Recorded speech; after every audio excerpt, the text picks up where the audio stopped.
네, 오늘 역대하 7장 말씀으로 하나님의 눈과 마음이 항상 머무는 성도라는 제목으로 하나님 말씀 함께 살펴보도록 하겠습니다.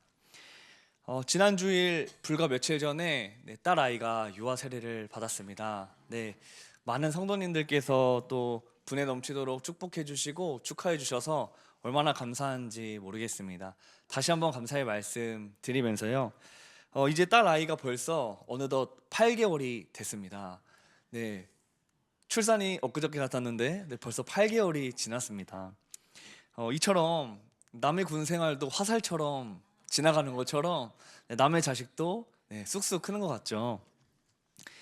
저와 같이 이 영유아 자녀를 키우고 계신 집이라면 아마 집에 이런 홈 카메라가 하나씩은 다 가지고 계실 겁니다. 어린 손주가 있거나 또 반려동물을 키우시는 성도님들께서도 아마 다 아실 거라고 생각이 듭니다. 아이가 잘 놀고 있는지, 또 잘 자고 있는지, 또 다치지는 않는지, 또 돌보미께서 잘 돌봐주고 계신지 우리는 홈카메라를 통해서 언제 어디서나 우리의 자녀들을 관찰할 수 있습니다. 저도 보고 싶을 때마다 이제 홈카메라가 있어서 이제 핸드폰으로 볼 수가 있거든요. 그래서 아이가 잘 자고 있는지, 또 잘 지내고 있는지, 또 아내도 잘 지내고 있는지 보면서 새 힘을 얻고 또 마음도 다시 한번 잡곤 합니다. 이처럼 하나님께서도요, 언제 어디서나 우리를 바라보고 계십니다. 언제 어디서나 우리를 항상 그 눈길이 끊이지 않고 우리를 바라봐 주신다는 것입니다. 우리가 어린 자녀를 항상 생각하며 또 수시로 홈 카메라를 들여보는 것 같이 우리 하늘 아버지께서도요, 우리를 향하여 항상 관심을 가지고 바라봐 주십니다. 오늘 이 시간에도요, 하나님은 이 수요 예배에 나오신 우리 한 사람 한 사람을 들여다보고 계시고 또 함께 하여 주신다는 것을 믿으시기 바랍니다. 네.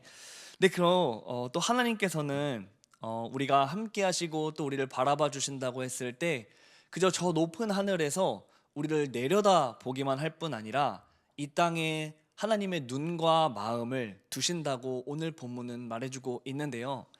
그렇다면 하나님의 눈과 마음을 정확하게 어디에 두시는지 오늘 본문 16절 말씀을 한번 하반절을 함께 보도록 하겠습니다. 내 눈과 내 마음이 항상 여기에 있으리라. 아멘. 16절에서 말하는 여기는 바로 하나님의 성전을 말하고 있습니다. 오늘 솔로몬이 건축했던 그 하나님의 성전, 그 성전에 하나님의 눈과 마음을 항상 두겠다고 약속해 주십니다. 하지만 건물로서의 성전은 영원하지가 않죠. 이 신약 시대에 와서는 예수 그리스도가 바로 진정한 성전이며 또 예수 그리스도를 믿는 성도가 바로 하나님의 전 성전이라고 말을 해주고 있는데요.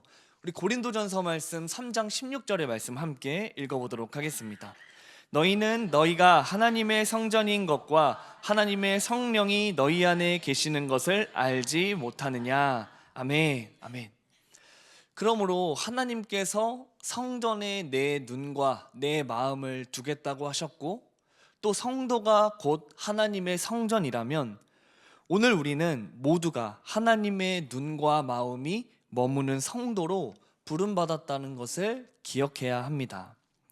그렇습니다. 성도는 하나님의 관심과 은혜, 또 보호와 임재 가운데 살아가는 존재들이죠. 그것이 바로 눈과 마음을 머물겠다는 의미입니다. 하나님께서도 우리가 신앙생활을 잘 하고 있는지, 또 믿음 생활을 잘 지키고 있는지, 아무도 보지 않을 때 어떻게 살아가고 있는지 항상 관심으로 바라봐 주십니다. 또 늘 우리와 동행해 주십니다. 하나님 아버지의 마음과 사랑의 눈길로 나를 바라봐 주고 계신다라는 것을 언제나 기억하는 우리 연희교회 성도님들 되시기를 축복합니다. 그렇다면 어떤 성도가 하나님의 관심과 은혜, 또 보호와 임재의 복을 누리면서 살아갈 수 있는 것일까요? 오늘 본문을 통해서 차근차근 살펴보도록 하겠습니다. 오늘 우리가 읽었던 말씀은요, 그 말씀의 배경을 좀 먼저 설명해 드리자면 다윗 왕이 성전 건축을 간절히 원했으나 이 다윗이 전쟁을 많이 했다는 이유로 그 아들 솔로몬에게 이 일이 맡겨졌습니다. 그래서 솔로몬 왕이 성전 건축을 맡아서 7년 반 동안이라는 시간을 이 성전 건축에 쏟았습니다. 그리고 드디어 그 성전이 다 완성이 되었고, 또 완공 후에는 이 봉헌식을 드리는 장면이 나오는데요. 오늘 이 역대하 5장에서 우리가 읽었던 본문의 바로 직전 7장 10절까지가 바로 이 봉헌식에 관련된 하나님의 말씀이 나오고 있습니다. 우리가 하나님의 이 성전 봉헌식을 볼 때에 그냥 단순히 건물이 완공되어서 우리가 축하한다는 의미뿐만 아니라요, 좀 더 나아가 하나님의 임재와 이 언약의 성취를 상징하는 사건이기 때문에 굉장히 중요합니다. 그리고 이 봉헌식을 하는 가운데 이 솔로몬이 하나님께 이 두 손을 펴며 하나님께 했던 기도의 내용이 있는데요. 역대하 6장 20절에서 21절 말씀을 우리 함께 살펴보도록 하겠습니다. 주께서 전에 말씀하시기를 내 이름을 거기에 두리라 하신 곳 이 성전을 향하여 주의 눈이 주야로 보시오며 종이 이곳을 향하여 비는 기도를 들으시옵소서. 주의 종과 주의 백성 이스라엘이 이곳을 향하여 기도할 때에 주는 그 간구함을 들으시되 주께서 계신 곳 하늘에서 들으시고 들으시사 사하여 주옵소서. 아멘. 아멘. 솔로몬은 이 성전에 관련된 기도를 할 때요, 성전을 향하여 기도할 때 또 하늘에 계신 하나님이 들으시고 용서하여 달라고 구하고 있습니다. 그러니까 하나님께서는 분명히 성전에서 내 이름을 두었고 또 내 눈과 또 마음을 두겠다라고 말씀하시는데, 그런데 오늘 솔로몬은 하늘에 계신 그곳에서 그 우리의 죄를 사하여 달라고 요청하고 있습니다. 성전에도 계시고 하늘에도 계시고, 그러니까 우리가 이것을 어떻게 조금 바라봐야 할까 어렵지 않거든요. 그러니까 무슨 의미냐면 솔로몬은 이 성전에서 기도하는 것이 마치 우리가 원하는 것을 자판기에서 뽑듯이 바로바로 응답하는 곳이 아니라는 것을 말해주는 것입니다. 하나님께서 성전에 자신의 이름을 두시며 거룩하게 구별하셨지만 하나님은 이 성전이라는 제한된 공간에 갇혀 계시는 분이 아니라는 거죠. 하나님이 계신 곳은 언제나 성전에도 계시고 이 하늘 또 이 온 우주 어느 곳에도 계시는 전지전능하신 하나님이십니다. 그런데 놀라운 것은 하나님의 백성이 이 지상에 있는 성전을 향해 또 성전에서 기도하면 하늘에 계신 그 하나님께서 들으시고 응답하신다는 것입니다. 그러므로 이것이 우리에게 은혜가 되는 것이죠.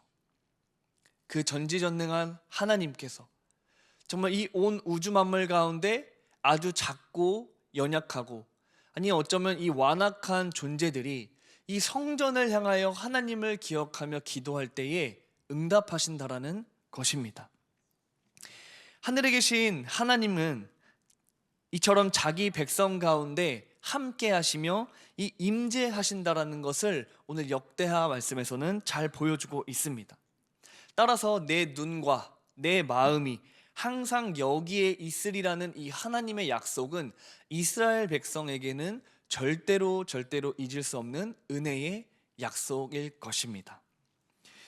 앞서 저는 바로 이 성전이 하나님의 성도라고 말씀드렸습니다. 고린도 전서 말씀을 들어서 설명을 드렸는데, 그렇다면 하나님의 눈과 마음이 머무는 곳이 바로 여기 계신 성도님들과 바로 저라는 인생에 하나님께서 머무신다라는 것입니다. 그렇다면 어떤 성도가 하나님의 관심과 은혜 또 보호의 임재의 복을 누릴 수 있는가 조금 본격적으로 살펴보도록 하겠습니다. 첫 번째로 하나님의 눈과 마음이 머무는 성도는요, 바로 겸비하고 회개하는 자입니다. 오늘 본문 13절에서 15절의 말씀을 함께 읽어보도록 하겠습니다. 혹 내가 하늘을 닫고 비를 내리지 아니하거니와 혹 메뚜기들에게 토산을 먹게 하거나 혹 전염병이 내 백성 가운데 유행하게 할 때에 내 이름으로 일컫는 내 백성이 그들의 악한 길에서 떠나 스스로 낮추고 기도하여 내 얼굴을 찾으면 내가 하늘에서 듣고 그들의 죄를 사하고 그들의 땅을 고칠지라.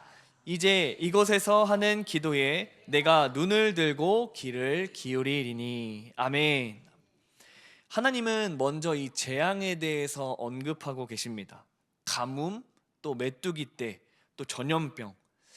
이 재앙들은 구약의 말씀 속에서 이스라엘 백성들이 범죄하였을 때 하나님께서 내리시는 대표적인 재앙입니다. 하나님의 눈과 마음이 머무는 성도라 할지라도, 또 하나님의 백성이라 할지라도 죄를 전혀 짓지 않는 것은 아니죠. 끊임없이 죄를 범하는 이스라엘 백성들의 모습을 우리는 구약의 말씀 속에서 자주 발견할 수 있습니다. 그런데 죄를 안 짓는 것도 물론 너무나 중요하지만 우리가 죄를 짓고 난 이후에 어떻게 행동하느냐는 더욱더 중요합니다. 죄를 지은 이후에 부끄러워서 숨거나 또 하나님을 피하거나 하나님으로부터 멀어질 것인가, 반대로 자신의 잘못을 자백하며 하나님 앞으로 나아올 것인가, 우리는 이 두 갈림길 앞에 서는 것이죠. 오늘 하나님께서는요, 백성이 범죄하였을 때 그 해결책은 바로 스스로 낮추고 기도하며 얼굴을 찾고 악한 길에서 떠나는 것이라고 우리에게 말씀해주고 계십니다. 이 말씀은 하나님의 백성이 이 재난과 또 많은 고난 앞에서 취해야 할 태도를 분명하게 말씀해주고 계십니다. 하나님 앞에 우리의 문제를 해결해달라는 단순한 그러한 문제 해결의 기도가 아니라 그저 해주세요, 해주세요, 내가 원하는 것을 눌러서 뽑는 자판기와 같은 하나님이 아니라 바로 하나님께 스스로를 낮추고 하나님의 얼굴을 찾고 기도하며 회개하며 돌이켜야 한다는 것을 우리에게 말해줍니다. 여기서 사용된 4개의 동사들에 대해서 우리가 조금 주목해 볼 필요가 있는데요. 왜냐하면 이 4개의 동사들이 바로 이 역대기에서 가장 중요한 동사들이기 때문입니다. 첫 번째로 14절에 나왔던 스스로를 낮추다, 겸비하다 라는 단어인데요. 구약에서 총 36번이나 이 단어가 기록되어 있는데 그중 역대기에서만 19번이 사용되고 있습니다.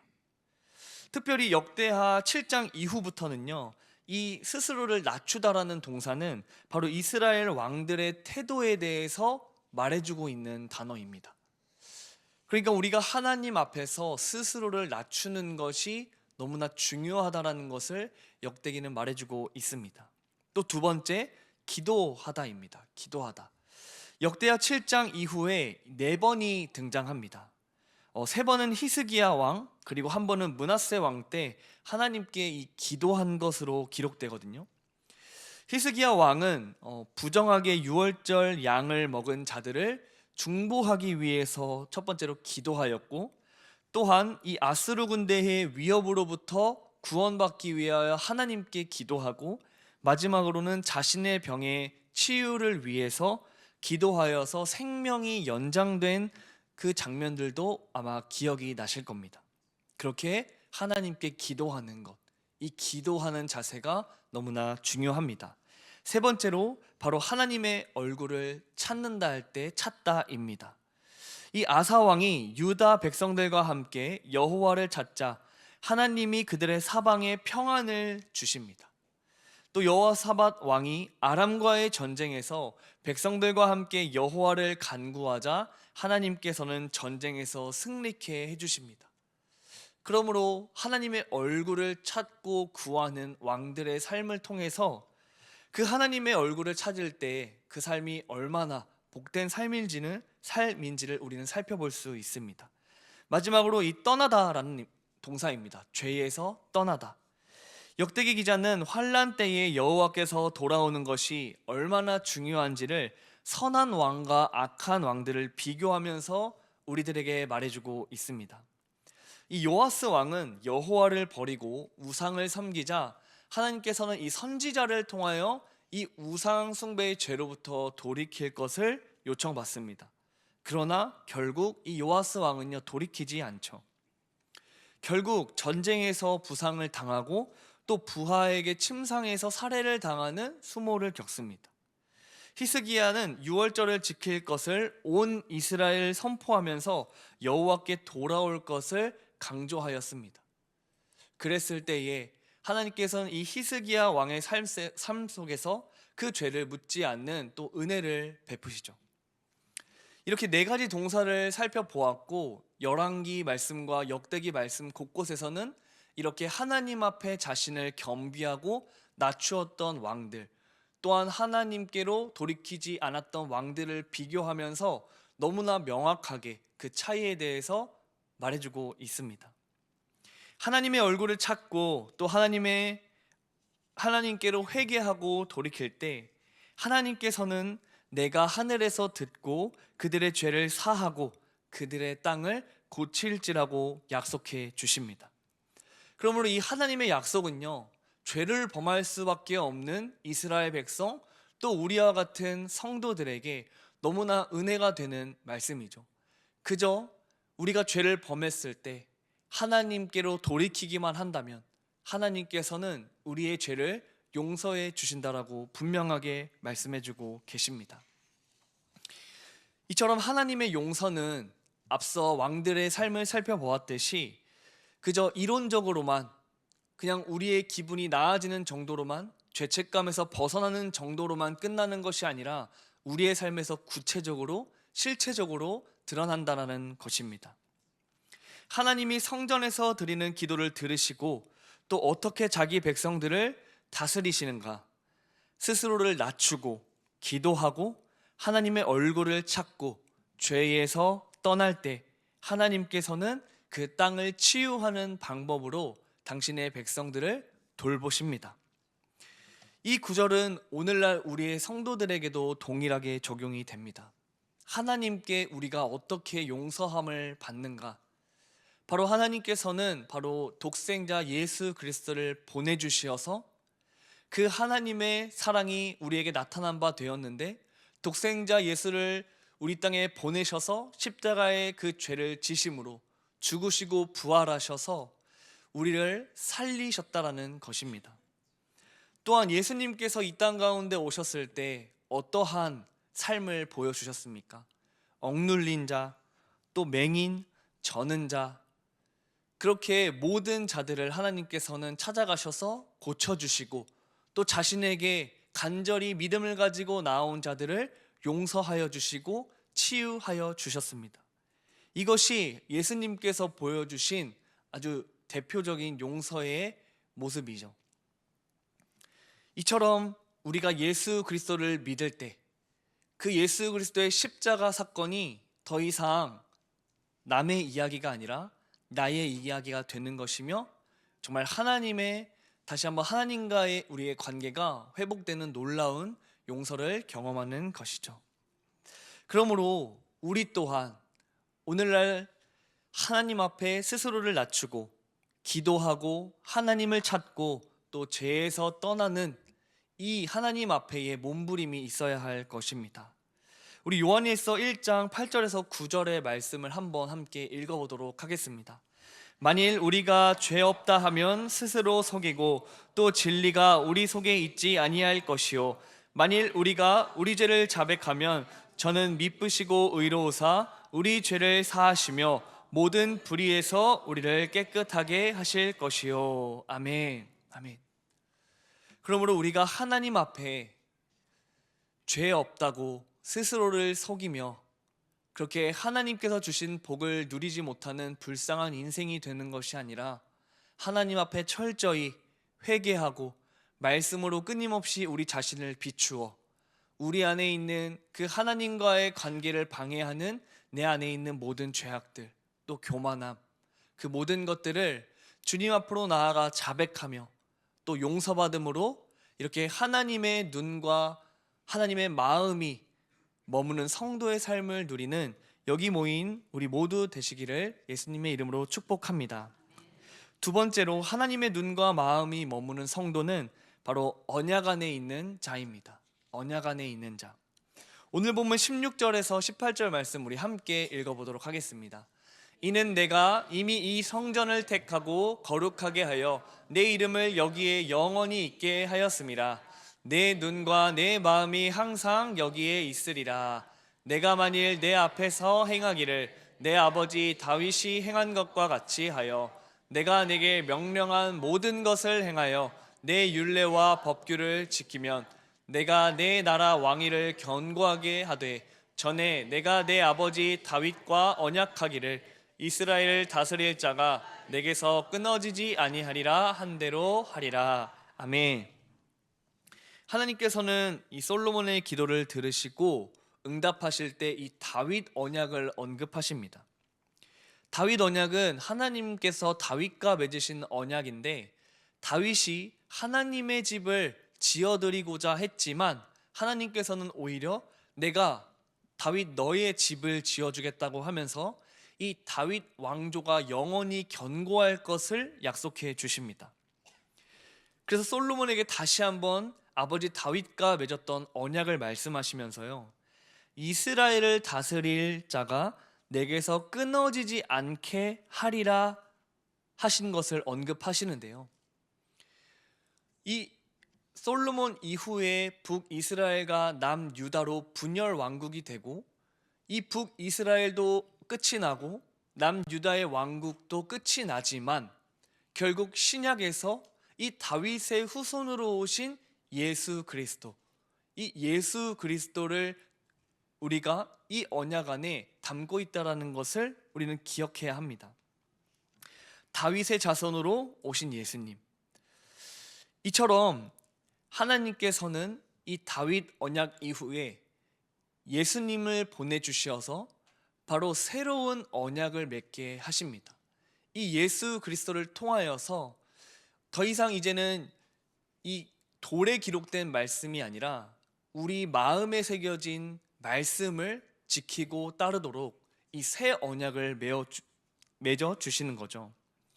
이처럼 우리는 단순히 구원받은 죄인이 아니라 하나님과 언약을 맺은 백성입니다. 이 언약은 그리스도의 피로 맺어진 은혜의 언약이죠. 이 언약은 절대로 변하지 않고 확실하고 영원히 변치 않습니다. 우리는 그리스도의 피로 이처럼 성전이 된 존재입니다. 예수 그리스도를 보내주셨고 그 예수 그리스도를 통하여 죄사함을 받게 하셨고 이제는 그 예수 그리스도를 믿는 자가 곧 성전이다라고 우리에게 말해주시는 것이죠. 이처럼 예수님께서 승천하시고 보혜사 성령을 보내주시어서 이제는 성령님께서 우리 안에 내주하십니다.